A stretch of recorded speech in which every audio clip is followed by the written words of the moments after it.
سورہ احزاب کی آیت نمبر 56 ہے، جو بڑی مشہور اور معروف آیت کریمہ ہے، جس میں اللہ پاک فرماتا ہے ان اللہ و ملائکتہ یصلون علی النبی، اور اس کا دوسرا حصہ ہے فرمایا یا ایھا الذین آمنوا صلوا علیہ وسلموا تسلیما۔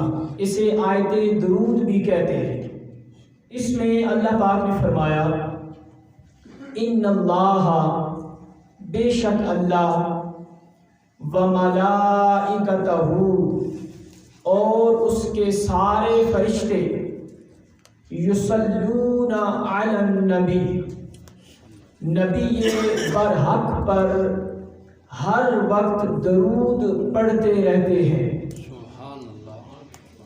آگے فرمایا یا ایھا الذین آمنوا، اے ایمان والو، صلو علیہ، آپ بھی نبی محترم صلی اللہ علیہ وسلم پر درود بھیجا کرو، وسلموا تسلیما، اور خوب خوب سلام پڑھا کرو۔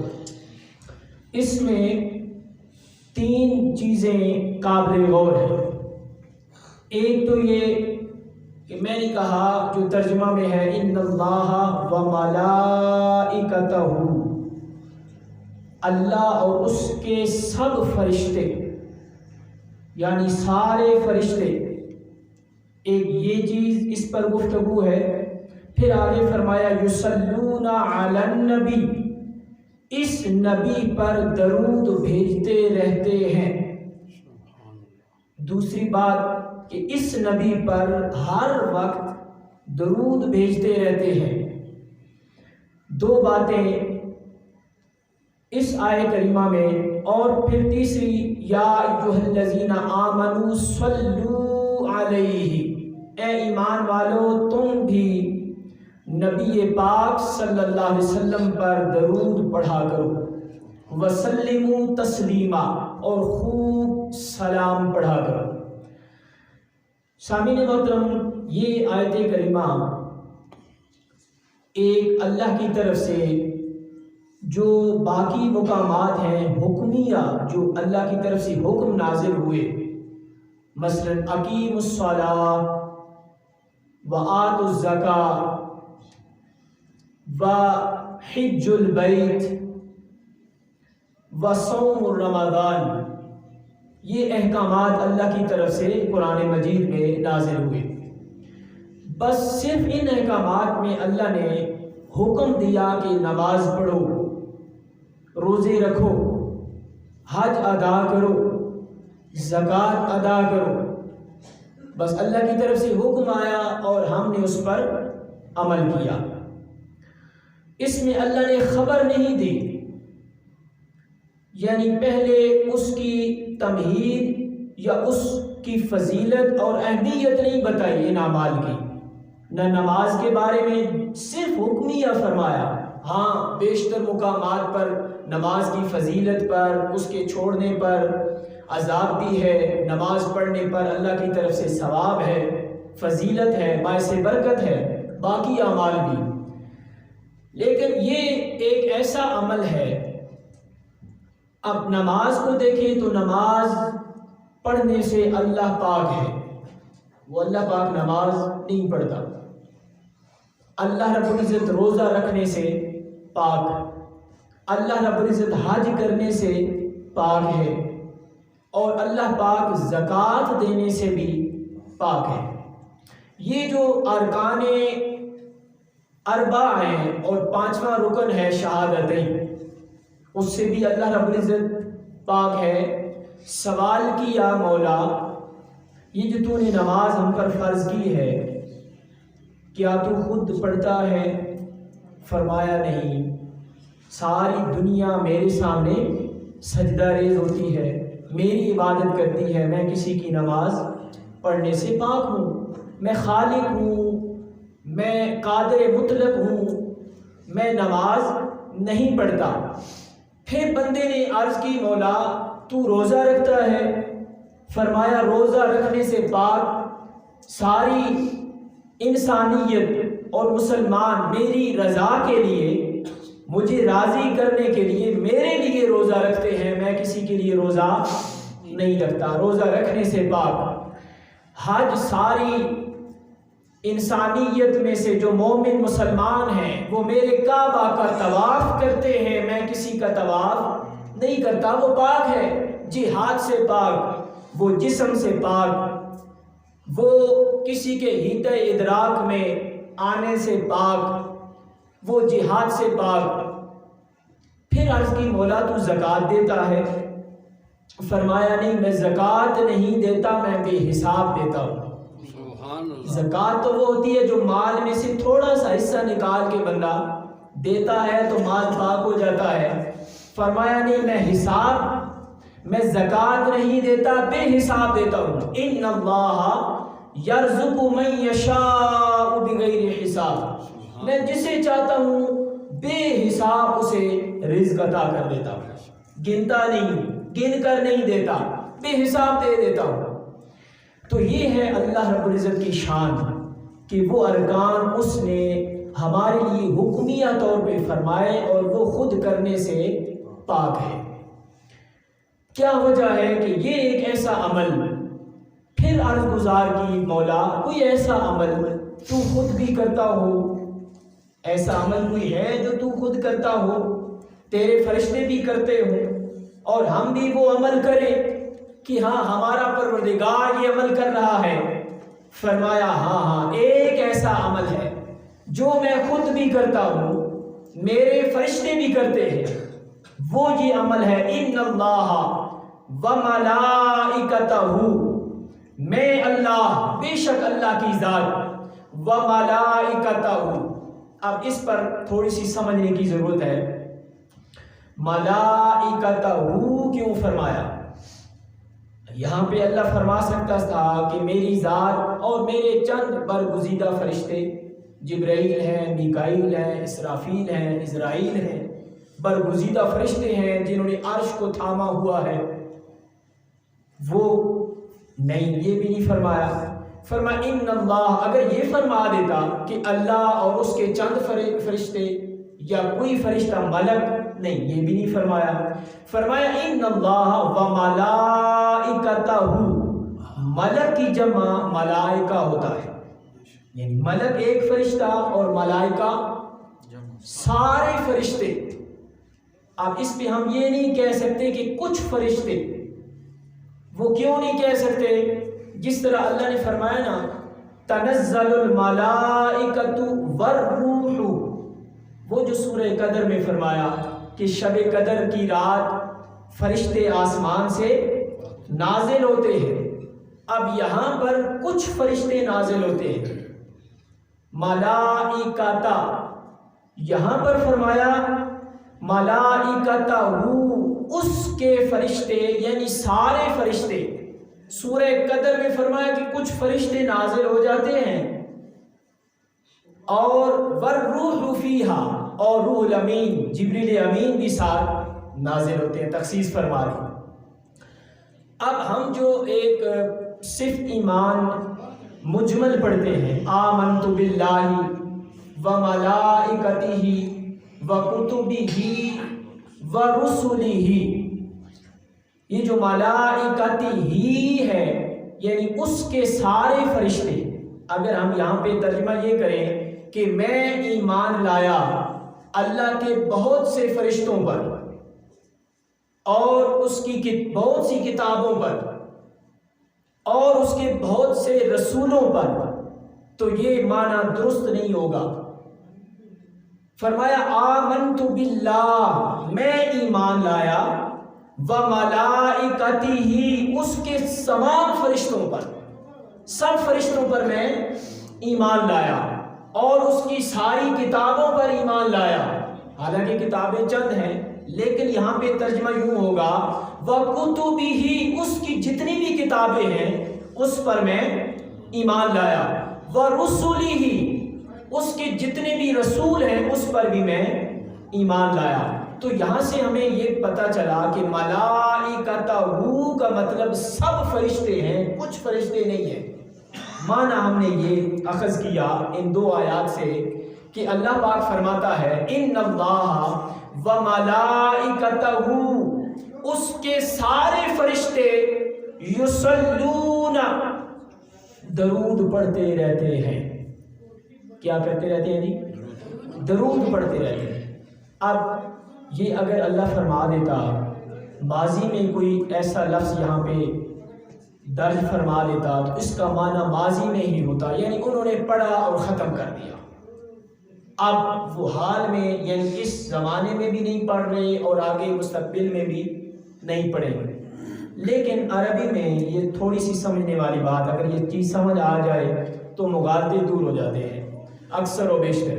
فرمایا یصلون، یصلون عربی میں مضارع کا صیغہ ہے۔ یہ مضارع عربی میں جو ہوتا ہے اس میں حال بھی شامل ہوتا ہے اور مستقبل بھی شامل ہوتا ہے، اور ماضی اس میں شامل نہیں ہوتا۔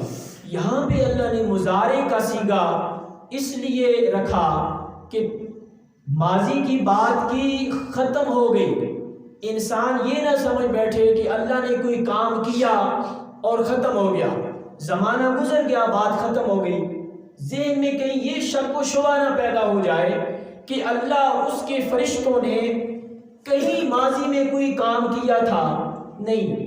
فرمایا یصلون، میں اور میرے فرشتے، علی النبی، نبی مکرم پر ہر وقت، یعنی حال اور مضارع جو ہوتا ہے یہ تمام ہر وقت کے لیے حاوی ہوتا ہے، اس وقت کے لیے بھی، آنے والے کے لیے بھی۔ اگر آپ نے درود پاک ابھی پڑھا تو وہ وقت گزر جائے گا، وہ پھر بعد میں ماضی بن جائے گا، لیکن وہ پڑھا آپ نے حال میں ہے۔ اللہ پاک کا یہ عمل کہ اپنے محبوب پر ہر وقت درود پڑھتا رہتا ہے، یہ اللہ کی شان ہے کہ جب سے یہ کائنات بنی ہے۔ اب پھر سوال پیدا ہوا، مولا کب سے درود پاک پڑھ رہا ہے؟ اب اللہ رب العزت کے لیے کیا کوئی زمانے کی قید ہے؟ کوئی زمانے کی قید نہیں، جب سے کائنات بنی اس وقت سے بھی پڑھ رہا ہے۔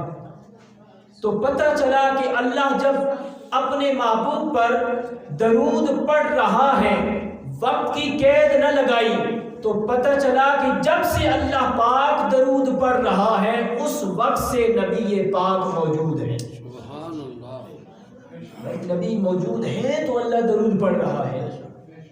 پتہ چلا کہ سرکار دو عالم صلی اللہ تعالی وسلم کی ذات اقدس ازل سے ہے۔ اب یہاں پر آگے پھر فرمایا علی النبی، اس نبی پر، یہ اس شک کو بھی دور کر دیا کہ جو عربی میں ایک قاعدہ ہوتا ہے کہ اگر شروع میں کسی اسم کو، کسی نام کو خاص کرنا ہو، تھوڑی سی بات سمجھنے والی، کسی نام کو خاص کرنا ہو تو اس کے شروع میں الف لام لگا دیتے ہیں۔ النبی، شروع میں علا، یعنی علا النبی، ملا کر پڑھیں گے تو علی النبی، یعنی الف لام کیوں لگایا؟ کہیں مغالطہ یہ نہ پیدا ہو جائے کہ پتہ نہیں کون سا نبی، اللہ پتہ نہیں کس نبی پر درود پڑھ رہا ہے، نوح علیہ السلام پر پڑھ رہا ہے، ابراہیم علیہ السلام پر پڑھ رہا ہے، اسماعیل و ذبیح اللہ پر پڑھ رہا ہے، یا موسیٰ کلیم اللہ پہ پڑھ رہا ہے، یا عیسیٰ روح اللہ پہ پڑھ رہا ہے۔ اگر الف لام نہ آتا، بات عام ہوتی، تو ذہنوں میں یہ خیال چلا جاتا کہ اللہ اور اس کے فرشتے کسی نبی پر درود پڑھتے رہتے ہیں۔ الف لام اس لیے لگا دیا۔ اس سے پہلے ایک اور مثال دے دوں، جس طرح فرمایا ذالک الکتاب، شروع میں فرمایا الف لام میم ذالک الکتاب، یہ وہ کتاب ہے، ذالکا اس میں اشارہ ہے، آگے فرمایا الکتاب، الف لام لگایا، خاص کر دیا، کسی چیز کو، کسی نام کو خاص کرنے کے لیے الف لام لگا کر اس کو خاص کر کر دیتا ہے کہ نہیں اور کوئی کتاب نہیں، صرف یہ کتاب جو قرآن مجید ہے، ذالک الکتاب لا ریب فیہ، یہ کسی شک اور شبہ سے پاک ہے، صرف یہ کتاب یعنی قرآن مجید۔ کہیں مغالطہ پیدا نہ ہو جائے کہ کوئی اور کتاب بھی ہے ایسی جس میں جو شک و شبہ سے پاک ہو، فرمایا نہیں اور کوئی کتاب نہیں سوائے قرآن مجید کے۔ یہ اس کو الف لام کے ساتھ خاص کیا کہ یہ وہ کتاب ہے جس میں کوئی شک و شبہ کی گنجائش نہیں ہے۔ اسی لیے یہاں پر فرمایا، اب آیت درود میں آ جائیں، ان اللہ و ملائکتہ یصلون علی النبی، کہ بے شک اللہ اور اس کے سب فرشتے نبی برحق پر ہر وقت، نبی برحق سے مراد اس نبی پر، وہذا النبی یعنی رسول مکرم صلی اللہ تعالی وسلم کی ذات اقدس پر ہر وقت درود پڑھتے رہتے ہیں۔ اب کوئی فرشتہ ایسا نہیں جو درود نہ پڑھے، اگر وہ فرشتہ ہے تو وہ حضور کی ذات اقدس پر درود پڑھے گا۔ اب دیکھیں نا، ابلیس تھا، ابلیس نے حضرت آدم کے سامنے سجدہ نہ کیا اور وہ مردود ہو گیا، فرشتوں کی صف میں سے اللہ نے نکال دیا۔ اس نے نبی کے ساتھ احترام اور ادب نہیں کیا، اس لیے فرشتے پہلے نبی مکرم کی تعظیم اور ادب کرتے ہیں پھر درود پڑھتے ہیں۔ یعنی درود تو وہی پڑھتا ہے نا جو ادب اور احترام کرتا ہے، فضائل وہی بیان کرتا ہے جو حضور کی ذات کے ساتھ ادب بھی کرتا ہے، احترام بھی کرتا ہے۔ حضور کی فضائل کو بلندی وہ عطا کرے گا جو حضور صلی اللہ علیہ وسلم کے ادب اور احترام کا خیال رکھتا ہے۔ لہذا معلوم ہوئی یہ بات کہ جو فرشتہ بھی حضور پر درود پڑھتا ہے وہ ذات مصطفیٰ صلی اللہ علیہ وسلم کے ساتھ ادب اور احترام کرتا ہے۔ یہ شان ہے آقا علیہ السلام کی، یصلون علی النبی۔ اب یہاں پر اگلے مرحلے میں اللہ پاک نے فرمایا، یا ایھا الذین آمنوا، اے ایمان والو۔ کوئی ایسا عمل نہیں جو پہلے میں بیان کر چکا ہوں کہ اللہ نے اس عمل میں باقی ایمان والوں کو شریک کر لیا ہو، یہ اللہ کی شان ہی نہیں ہے۔ اگر کسی عمل میں شریک کیا جائے تو وہ شرک ہو جاتا ہے۔ اللہ جو کام کرتا ہے بندے کی کیا مجال کہ اللہ کے اس کام میں شریک ہو جائے، یہ شرک لازم آئے گا۔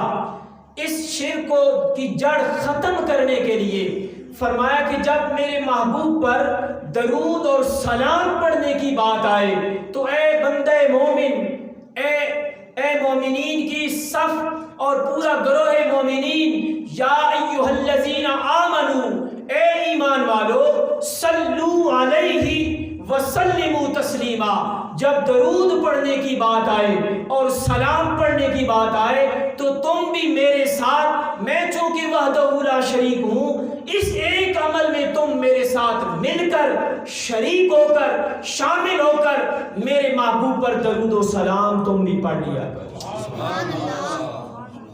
تم بھی پڑھ لیا کرو۔ ایک مثال ہے نا کہ کوئی بڑا افسر یا گھر میں کوئی بڑا سربراہ ہے یا والد ہے، کوئی کام کر رہا ہو، کوئی کاروبار کر رہا ہو، کوئی دکان چلا رہا ہو، تو اگر بیٹے کو کہے تو بیٹے کے لیے ایک تو نمونہ ہوگا کہ میرا والد یہ کام کر رہا ہے، اس کی حوصلہ افزائی ہوگی کہ میں اگر ساتھ کام کروں تو میرے لیے آسانی ہوگی کہ میرے والد یہ کام کر رہے ہیں، اس کی رہنمائی بھی اسے ملے گی اور حوصلہ افزائی بھی ملے گی۔ اگر اکیلا کوئی شخص اسے کام دے دے بچے کو تو وہ اکیلا ممکن ہے اس میں غلطی کر جائے، اس میں ڈرے جھکے، تو بلا تشبیہ و بلا مثال کہ یہ ایک ایسا کام درود و سلام کا کہ امتی کا کام ہے پڑھتے جانا۔ کیوں؟ اس لیے کہ اس کا رب، اس کا خالق و مالک وہ خود بھی یہ کام کر رہا ہے، اس کے فرشتے بھی یہ کام کر رہے ہیں۔ تو اس میں ڈرے جگے گا نہیں، اس لیے کہ جب نماز ہم پڑھتے ہیں نا تو نماز کی قبولیت میں کوئی گارنٹی نہیں ہوتی کہ نماز قبول ہوگی یا نامقبول ہوگی۔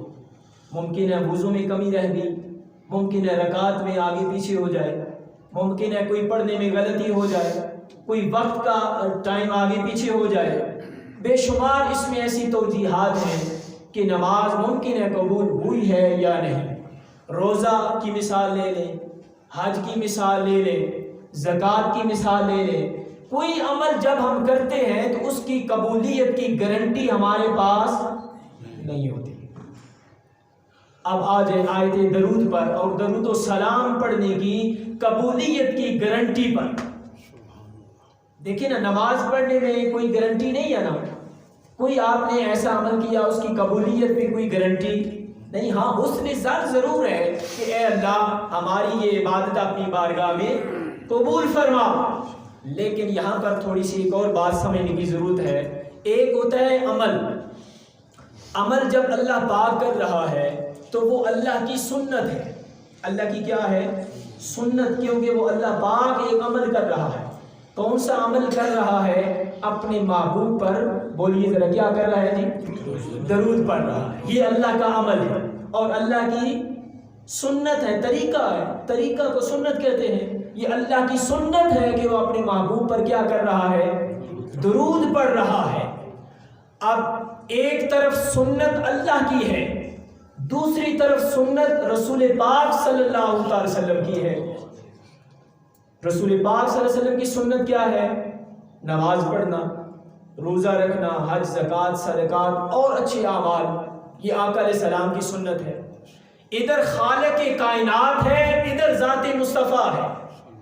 اب اللہ رب العزت کی ذات اعلیٰ ہے، عرفہ ہے، اونچی ہے، اور اس کا کیا ہوا کام بھی اعلیٰ ہے، اور یہ اس کا کام بھی اعلیٰ ہے۔ جو بھی وہ کام کرے گا اس کا کام اعلیٰ ہوگا، اونچا ہوگا، کیونکہ وہ خود خالق ہے۔ حضور مخلوق ہے درجے میں، حضور صلی اللہ علیہ وسلم کی ذات اقدس مخلوق میں ہے، تو آپ جو کام کریں گے اللہ کے مقابلے میں وہ سنت کم درجے کی ہوگی، کیونکہ آقا علیہ السلام مخلوق ہیں۔ حضور کا کیا ہوا کام اللہ کے مقابلے میں کم درجے میں ہوگا، اور اللہ کا کیا ہوا کام حضور کے مقابلے میں یعنی مخلوق کے مقابلے میں بلند درجے کا ہوگا کہ وہ خود خالق کائنات ہے۔ اب اسی جو فارمولہ ہے، یہ جو اصول میں نے آپ کو دیا ہے کہ اللہ کا کیا ہوا کام بلند ہے، رسول پاک صلی اللہ علیہ وسلم کا کیا ہوا فعل اللہ کے مقابلے میں کم ہے۔ تو جب اللہ کا فعل اپنے محبوب پر درود پڑھنا ہے، یہ سنت اللہ کی ہے، اپنے محبوب پر درود پڑھنا، تو گویا کہ اللہ کی سنت کا درجہ زیادہ بلند ہوگا رسول پاک صلی اللہ علیہ وسلم کی سنت کے درجے میں۔ تو پتہ چلا کہ درود و سلام اور درود بالخصوص پڑھنا یہ اللہ کی سنت ہے۔ تو جو شخص اللہ کی سنت پر عمل کرتا ہے اس کی قبولیت کی گارنٹی اللہ رب العزت خود دے رہا ہے۔ اسے کوئی شک و شبہ نہیں ہے کہ یہ قبول ہوگا یا نامقبول ہوگا، کیوں کہ وہ عمل خود رب کائنات کر رہا ہے۔ اس لیے بندہ مومن یہ اللہ کا وظیفہ سمجھ کر، اللہ کی سنت سمجھ کر، اللہ کا فعل سمجھ کر یہ کام کیا کر، اس کی قبولیت ہی قبولیت ہے اللہ کے دربار میں۔ بات سمجھ آ گئی کہ اللہ کے فعل میں جب شامل ہو جاتے ہیں تو خود جو اللہ پاک حکم دے رہا ہے، یا ایھا الذین آمنوا صلو، یہ جس طرح فرمایا نا اقیموا الصلاۃ، نماز پڑھو، امر کا صیغہ ہے۔ یہاں پر فرمایا صلو، درود پڑھو، اسی سینس میں، اسی انداز کے ساتھ، انہی الفاظ کے ساتھ جس طرح اقیموا فرمایا آتوا الزکاۃ وحج البیت، امر کے انداز میں، امر یعنی حکمیہ انداز میں، یہاں فرما رہا ہے صلو علیہ، درود پڑھو۔ ادھر خبر نہیں دی، کسی کام کے ساتھ خبر نہیں دی، یہاں پہ خبر بھی دے دی کہ لوگوں میں خود عمل کر رہا ہوں، فرشتے کر رہے ہیں تو تم بھی یہ عمل کیا کرو، یعنی درود پڑھا کرو۔ یہ صرف میں آپ کو ابھی آیت کا ترجمہ سمجھانے کی کوشش کر رہا ہوں۔ صلو علیہ، علا کا معنی ہوتا ہے پر، اور آگے جو ہا ضمیر ہے یہ ضمیر مرجع ہے حضور صلی اللہ علیہ وسلم کی طرف۔ علیہ کا مطلب ہے کہ نبی مکرم صلی اللہ علیہ وسلم پر درود پڑھا کرو۔ کیا معنی ہے جی؟ ذرا بول دیجئے۔ نبی مکرم صلی اللہ علیہ وسلم پر درود پڑھا کرو۔ اب اللہ پاک نے یہاں پہ یہ گھر جا کر دیکھیے گا، آیت نمبر 56 ہے، اس میں اللہ نے کوئی قید نہیں لگائی۔ یہاں پہ ہم غلطی کرتے ہیں، یہاں پہ ہم اپنی تعویل لگاتے ہیں، یہاں پہ ہم اپنا فلسفہ جھاڑتے ہیں۔ یہ قرآن پاک ہے، سامنے کھلا ہے، اس میں قید نہیں لگائی کہ فلاں وقت پڑھا کرو فلاں نہ پڑھا کرو۔ فرمایا کوئی؟ فرمایا صلو علیہ، پڑھا کرو۔ مولا کس وقت پڑھا کرے؟ وقت کی تو بات ہی نہیں ہے، جس وقت بھی پڑھا کرے، چونکہ میری جو ذات ہے وہ ازل سے بھی پہلے ہے، میں یہ کام کر رہا ہوں تو میرے لیے تو کوئی جہاد نہیں ہے، کوئی وقت کی گھڑیاں نہیں ہیں، کوئی اکائیاں نہیں ہیں، کوئی دن نہیں ہے، ہر وقت ہمہ وقت میں اپنے محبوب پر درود پڑھ رہا ہوں۔ اے مومنو، تم بھی اپنے محبوب پر درود پڑھا کرو۔ شاید بات سمجھ آ گئی ہوگی، تم بھی درود پڑھا کرو۔ اب یہاں پہ اگر کوئی تعویل لگاتا ہے، نہیں جی اذان سے پہلے نہ پڑھا کریں، بعد میں نہ پڑھا کریں، کھڑے ہو کر نہ پڑھا کریں، فلاں وقت پڑھیں فلاں نہ پڑھا کریں، یہ اس کی اپنی تعویلات ہیں۔ قرآن نے براہ راست حکم دیا ہے پڑھنے کا، ہم نے خود تعویلات ساتھ جوڑ لی۔ ہمیں حق حاصل نہ تھا کہ قرآن کی تشریح کرنے بیٹھ جاتے، قرآن نے تو صرف حکم دیا ہے کہ پڑھو، صلو علیہ۔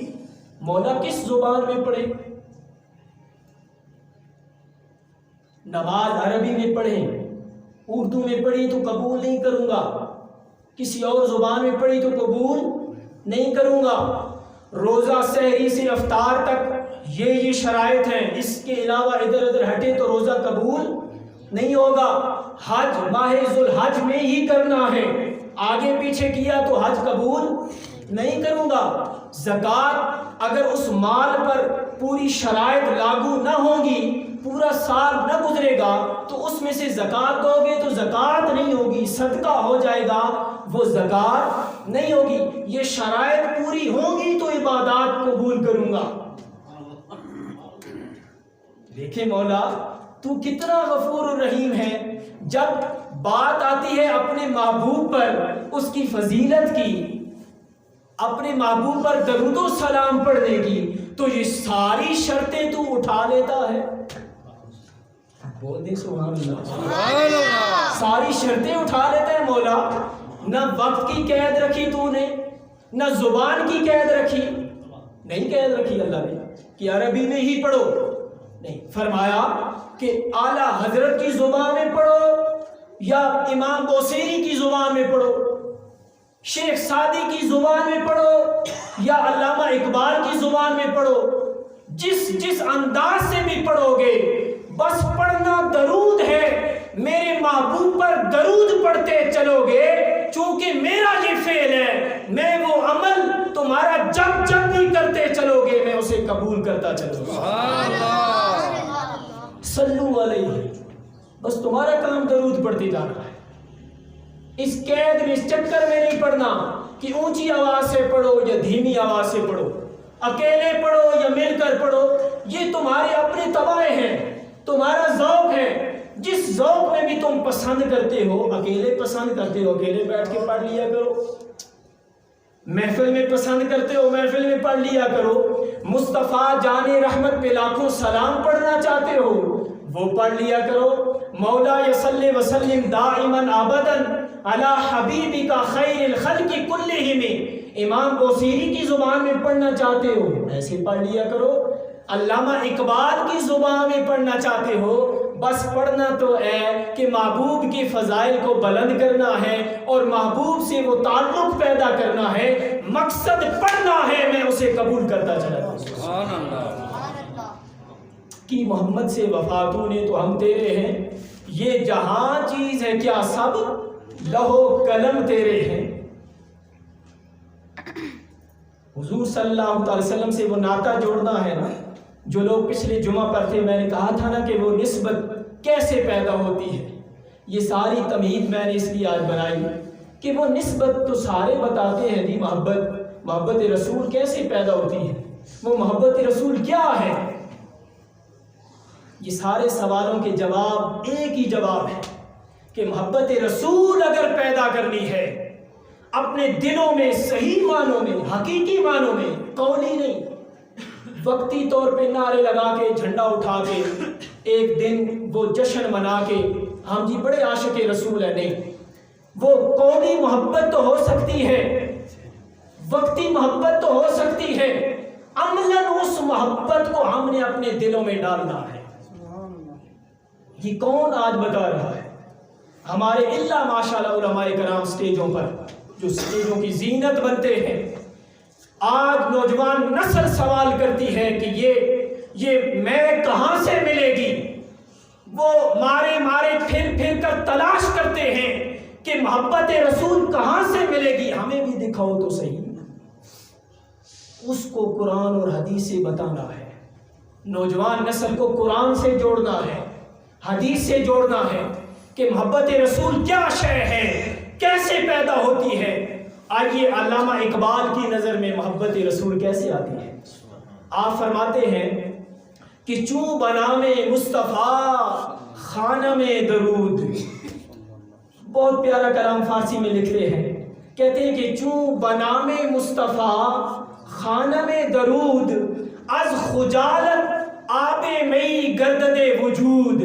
کہتے ہیں کہ میں جب بھی حضور کی ذات پر درود پڑھتا ہوں، چوں بنام مصطفیٰ، جب بھی میں نام لیتا ہوں، آقا پر درود پڑھتا ہوں، خانم درود، حضور کی ذات اقدس پر درود و سلام کا نذرانہ پیش کرتا ہوں، از خجالت آب می، میں اپنے گناہوں کی وجہ سے گردد وجود، میرا جو جسم ہے گناہوں کی وجہ سے پانی پانی ہو جاتا ہے۔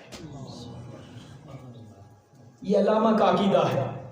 خطاؤں اور گناہوں کو جب میں دیکھتا ہوں اور ساتھ میں درود پڑھتا ہوں، یہ وہ نسبت، حضور کے ساتھ نسبت کیسے قائم ہوگی؟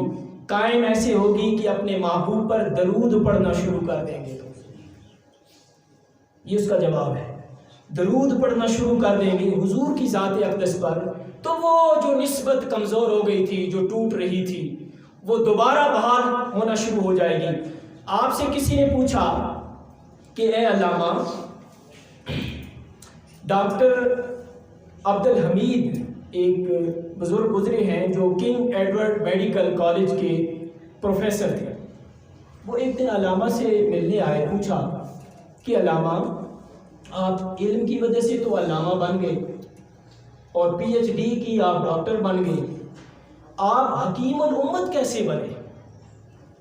آپ نے فرمایا کہ میں اے عبد الحمید، اگر میں نے جو کام کیا ہے تم بھی کر لو تو تم بھی حکیم الامت بن جاؤ گے۔ وہ حیران ہو گئے، کہنے لگے وہ کون سا کام ہے؟ فرمایا کہ میں نے اپنے محبوب پر، حضور سرور دو عالم صلی اللہ علیہ وسلم کی ذات اقدس پر 1 کروڑ مرتبہ درود پاک گن کر پڑھا ہے۔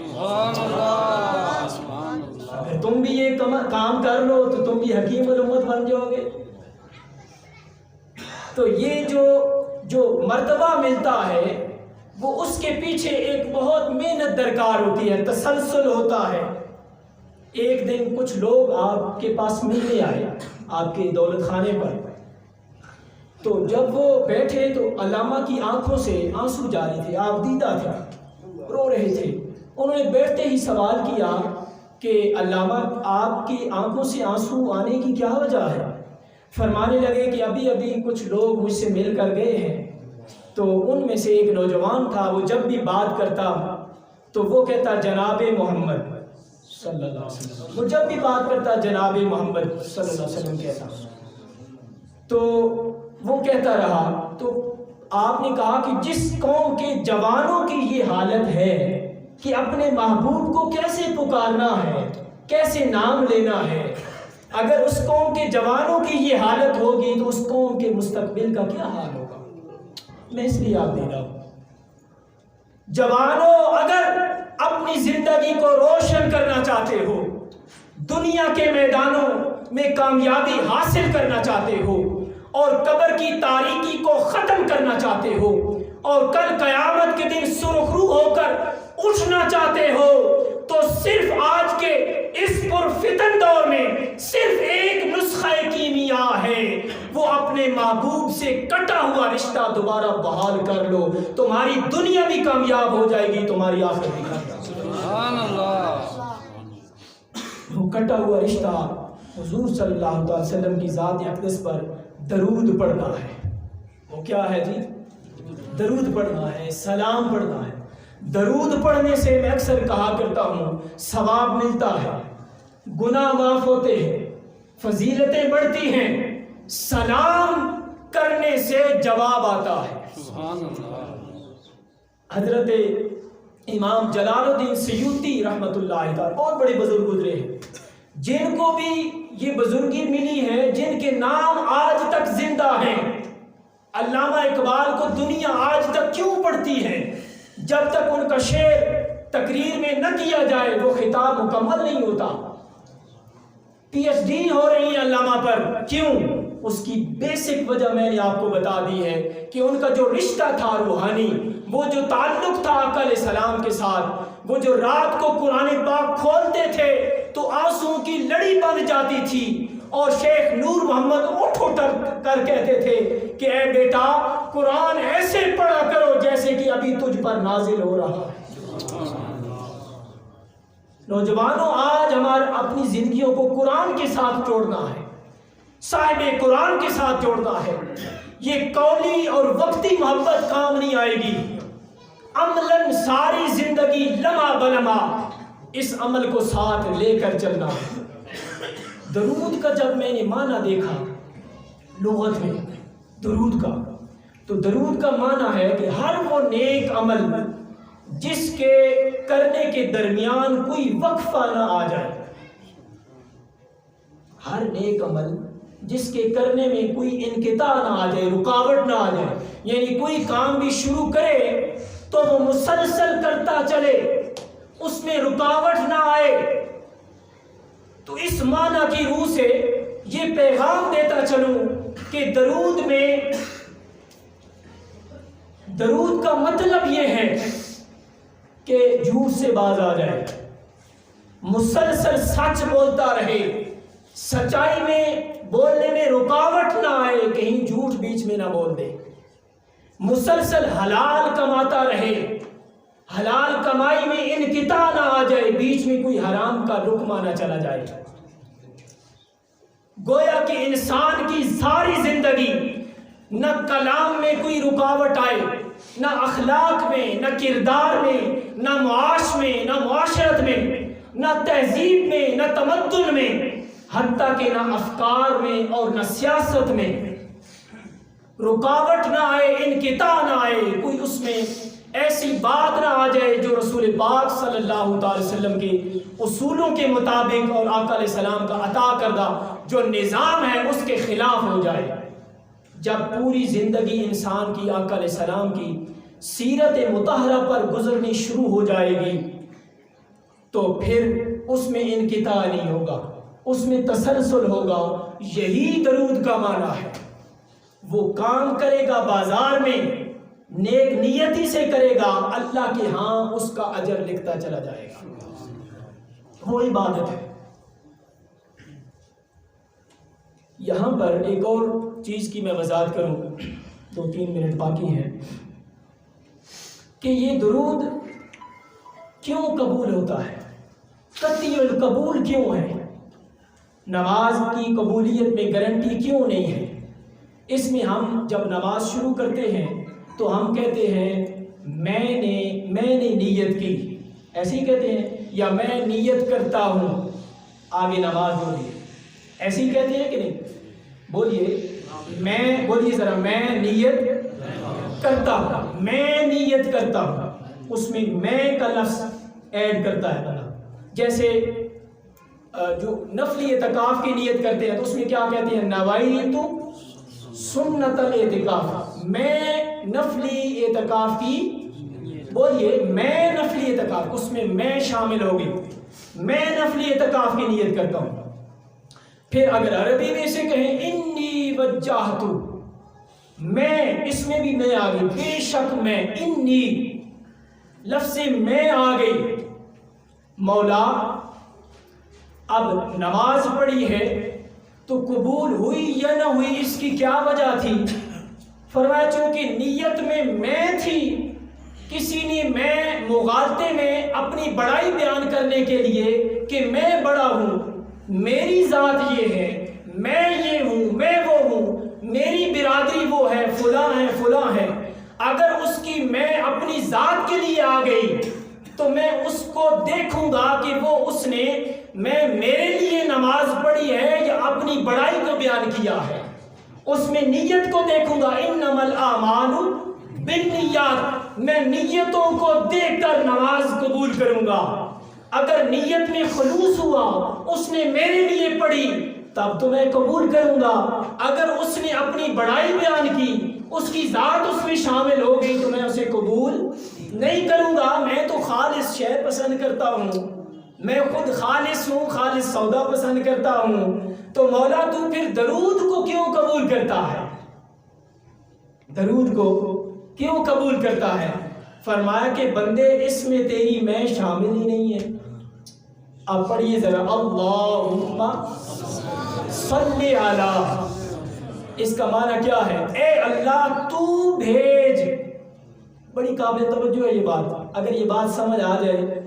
یہ ہم درود پڑھتے ہیں نا، یہ بندہ نہیں پڑھ رہا ہوتا، بندہ درخواست کر رہا ہوتا ہے اللہ کی بارگاہ میں، اللہم صلی علی، اے اللہ تو بھیج علی محمد، تو درود بھیج حضور صلی اللہ علیہ وسلم کی ذات پر۔ اس میں بندہ تو ہے ہی کوئی نہیں، اس میں تو میں ہے ہی کوئی نہیں۔ جب میں ختم ہو گئی، اس میں انسان کی ذات نکل گئی، اس نے صرف درخواست کرنی ہے اللہ کی بارگاہ میں کہ اے اللہ تو اپنے محبوب پر درود بھیج۔ اس لیے اللہ پاک مومن کا پڑھا ہوا درود ہر وقت، ہر جگہ پہ، ہر زبان میں، ہر جہت میں اور ہر جہاد میں، دنیا میں کوئی بھی لمحہ ہے، کوئی دن ہے، کوئی سال ہے، کوئی مہینہ ہے، کوئی زبان ہے، کسی انداز میں بھی بندہ پڑھے گا، اللہ اسے قبول فرما دے۔ اسی پہ ختم کرتا ہوں کہ درود پڑھنا ہمارا کام ہے۔ اس میں یہ نہ خیال کریں کہ فلاں وقت پڑھیں، فلاں نہ پڑھیں، ابھی نماز پڑھی جا رہی ہے نہ پڑھیں، نہیں، بندے نے پڑھنا ہے، اللہ کی بارگاہ میں درخواست کرنی ہے، مولا اپنے محبوب پر درود بھیج، تو اس کا درود قبول ہے۔ اب لڑائی جھگڑوں میں پڑھنے کی ضرورت نہیں ہے، اللہ نے قرآن میں فرما دیا ہے، یا ایھا الذین آمنوا صلوا علیہ وسلموا تسلیما۔